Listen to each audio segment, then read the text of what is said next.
तो प्यारे बच्चों, कल हमने दो चर वाले रैखिक समीकरणों के बारे में अध्ययन किया था। आपको मालूम है कि जो दो चर वाले रैखिक समीकरण होते हैं उनका एक मानक समीकरण यानी स्टैंडर्ड इक्वेशन इस प्रकार से दी जाती है: ax plus by plus c equal to 0। आज हम इस प्रकार का जो रैखिक समीकरण है उसकी हल निकालना सीखेंगे। क्या निकालना सीखेंगे? हल।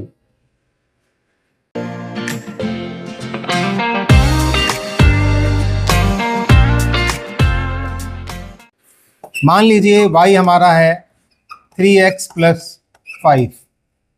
ये एक रैखिक समीकरण है। क्या है ये? रैखिक समीकरण है जिसमें दो चर हैं x और y। अब इसके हल निकालने हैं। क्या निकालने? हल। हल कैसे निकालते हैं बेटे? बहुत आसान है, बहुत ही ज़्यादा आसान है। आप यहाँ पर x की वैल्यू कुछ भी रखेंगे अपनी मर्जी से।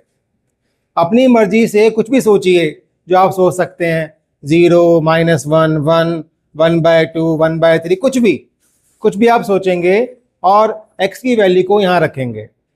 ऐसा करने पर जब हल करेंगे इसे हम, और बदले में y की जो वैल्यू निकलेगी, ठीक है, वह x और y की वैल्यू मिलकर इस समीकरण का हल बनाएगी। ठीक है, एक हम रखकर देखते हैं। ओके बच्चों, माना x को रखा 0, x 0 हो गया, यानी कि इस इक्वेशन में जहां पर x है वहां पर क्या रखूंगा मैं? 0 रखूंगा मैं। तो y is equal to 3 into में 0 प्लस 5। कितना आएगा बच्चों बताओ? 3 को 0 से मल्टीप्लाई करें कितना आएगा? 0 ही आएगा। और 0 जमा 5 क्या होगा? 5। तो y 5 आ गया। तो एक हल क्या आया? एक हल मुझे मिला। पहले हम, जब ब्रैकेट होता है इसमें एक जो बिंदु ये हल को शो करेंगे, पहले x की वैल्यू लिखेंगे और बाद में y की वैल्यू लिखेंगे। तो x की वैल्यू कितनी है बच्चों? 0। और y की वैल्यू कितनी है? 5। तो एक हल ये हो गया, 0, 5 एक हल हुआ। समझ में आ रही है आपको बात बच्चों? अब एक और हल निकालते हैं।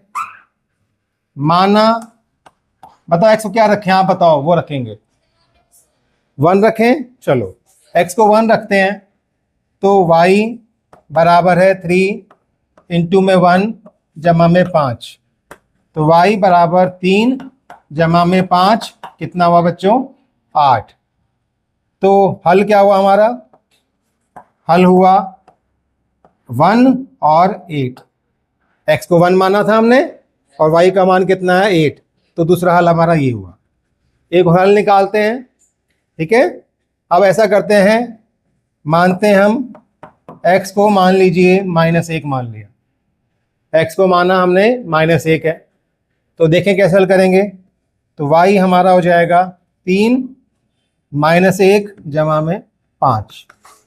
तो 3 को घटा 1 से गुणा करें कितना आएगा बच्चों? घटा 3 जमा 5।